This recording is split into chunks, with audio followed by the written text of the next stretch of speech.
Dacă ești genul de femeie care face totul într-o relație, planifici, rezolvi, inițiezi, susții și decizi și ai ajuns să simți că ești bărbatul din cuplu, iar feminitatea ta, energia ta și pofta ta de viață par stinse și vrei să te reconectezi cu energia ta feminină, să te simți din nou dorită, relaxată și radiantă în doar 3 luni, dar ai tot încercat până acum retreat-uri, meditații, poate lingerie sexy sau poate pur și simplu te-ai forțat să fii mai feminină, dar nimic nu funcționează cu adevărat. Atunci urmărește-mă aici.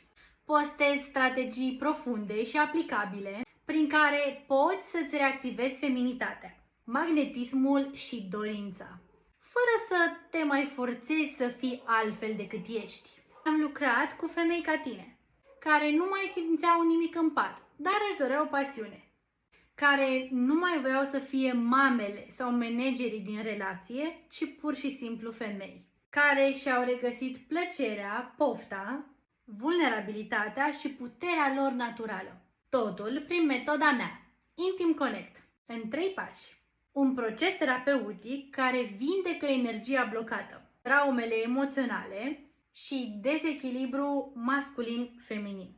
Urmărește-mă aici și scrie cuvântul relație în privat, ca să poți să afli și tu cum să devii femeia care se simte, se bucură și atrage cu ușurință.